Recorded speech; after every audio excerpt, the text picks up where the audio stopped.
So today's video, I want to talk about how to protect yourself from a black swan. We can see the world is changing around us all the time. There's a constant evolving of changes that is going on, especially with this pandemic. We see that lifestyles change and things are not the same and probably not going to be the same for a while, or this is going to be our new normal that people are saying nowadays. It get really difficult for people to figure out what to do. And a few people are already talking about the next black swan that is going to happen, the next bubble or the next financial crisis that it could happen anytime soon. I think that people like to yell, oh, the crisis is coming, the bubble is going to be bursting anytime, but those things are really hard to predict. But one thing that we know and we can predict and we know is real is that a black swan is always is around the corner. And what I mean by black swan is just we all expecting, a lot of people, especially investors, we are mostly very optimistic. We believe that the market is going to keep going up and up and up because we've been seeing that for the past decade, that the market is doing really well since 2008, since that bubble burst. Mortgages, a lot of investors, a lot of people in business and entrepreneurs believe that the economy is going to keep going up, the stock market is going to keep booming, and that nothing is going to stop it. And that is when the black swan comes in. So the people who are optimistic, they believe that swans are only white, and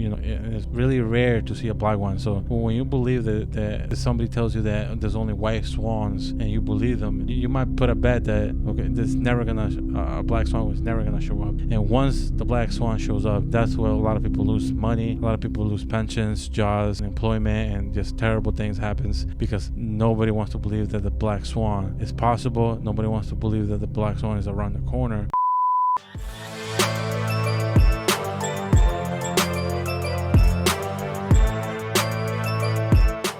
Welcome to SimpleChew. I'm your host, Hank. I'm your typical awkward-born accountant. I've been doing this for the past 10 years. I also run a resale business for the past 5 years. If you've been following me, thank you very much. Every like that you give any of my videos is going to be rich vibes going your way. Appreciate it if you like the video. If you're new, welcome. I suggest you to subscribe. Also hit the bell because I deliver videos every Mondays and Fridays. I usually talk about investment education, resale education, and also tax accounting. I also wrote a free ebook for you guys. It's about investment 101. If you want to learn how to invest in the stock market, I wrote a book just for you for free.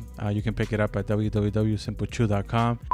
The first way you can prepare yourself for the black swan or for any bubble that it might burst in the stock market or that can affect the economy drastically is to know how much you owe, to know how much debt you have under your name, or if you're married, between you and your spouse. It's really important to know because you want to prepare for that. You want to see the number in the face, or you want to confront the number and develop a plan to pay it off, because you don't want to be in a crisis. The economy is falling, the economy is collapsing, and you have all this debt that creditor is gonna come to you and take whatever you have and leave you with nothing. So I think that looking at your credit is something that nobody wants to do. Like the doctor, a lot of people don't want to go to the doctor because they don't want to find out if they're really sick or they have cancer or whatever, or a tumor. So they don't want to go. And it's something that I've seen it happen. And even myself, sometimes I have something, I don't want to go to the doctor, but it's something that if you know that you have to look at it. You have to work a plan. You can't just be paying the minimum payment, because I think the minimum payment is like 2%. So if you had like a $5,000 debt on some credit cards and you're only paying 2% every month, you'll be paying that for the next 30 years.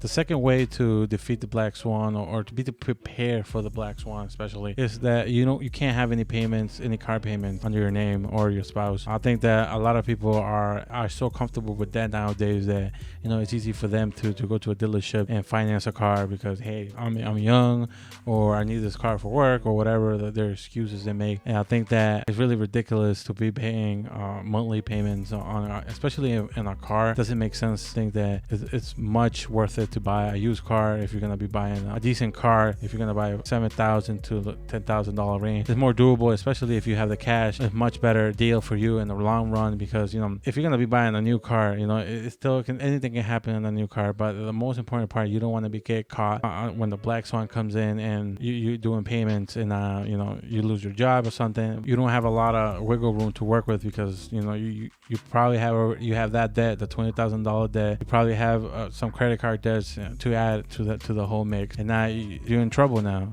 Third thing you should be doing to protect yourself from this black swan is having an emergency fund where it's going to protect yourself. It's going to be a safety net. Or if anything happens, like an emergency happens in your life or your spouse's life or your family's life, that they need cash, they need money right away, death or a car accident, or your car broke down and you need a new car, you lost your job, you still need to pay your rent, or you need to still pay your mortgage or your bills. I think a lot of people that I talked about, they don't even know what I'm talking about when I'm talking about a safety net of funds that they should have on the side. A lot of people that I know just have a checking account and that's it. They don't even have a savings account, which is crazy to me. And you can do reoccurring payments to your savings account where I'm taking a percentage of your paycheck and putting it in the savings account. It's something so simple, something that you don't have to think about, but a lot of people don't do it. And those are the people who get really hurt. Black swan happens because everybody's really optimistic right now. Everybody believes that the economy is just going to keep going up. Money is coming in the future, they think. But once the money supply stops and they don't have the financial safety, they get really hurt and they either get evicted from their apartments, or they lose their mortgages and they go foreclosure, or just homeless. They have to move back to the parents. They have to make drastic moves. The fourth way to protect yourself from the black swan is you have to live below your income means. Depending on what you earn, I think that a lot of people are living beyond their means, where that's why they get in trouble with that. And you need to learn. I think that this is really important. This is the most important part, that you cannot be living a lifestyle that you cannot sustain with your income. I think that that's something that I'm learning at the same time, where a lot of us feel entitled that we deserve things because we work hard for ourselves, for our families. We feel like we deserve like an expensive meal, or we deserve the brand new car, or we deserve this nice Rolex or something, or this nice jewelry or trip or whatever. And I think that bites us in the butt at the end of the day, because you believe that that's your new life, that's what is expected of you, and that's what you expect of yourself going forward.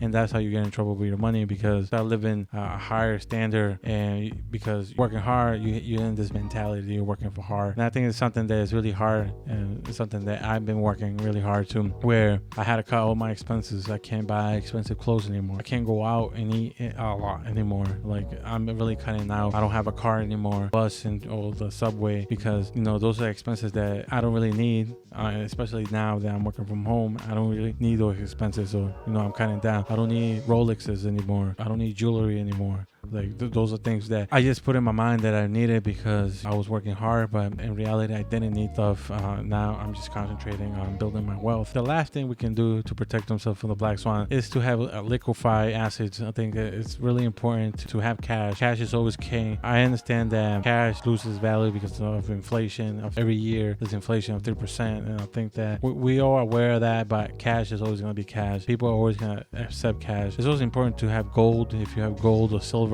actual gold, silver, but I'm talking about like bars, gold bars, or gold or silver bars. It can be quickly traded for. I think it's always important to have those things in stock. And if you're gonna have cars, any types of vehicles, motorcycles, boats and stuff, all that stuff is paid off already. You don't have any debt. If you have a car, it's easy to sell. It's really liquid. You can sell it really quickly. If you have condos or extra like houses or properties, it's easy to sell those things. People is gonna give money for them. So if you have any of those type of assets, is fantastic. Gonna work out in your favor. Thank you guys for watching. Hopefully when the black swan comes in, which it will come in, and it's gonna happen, the probabilities of coming in is so high, but it always happens. It's always there.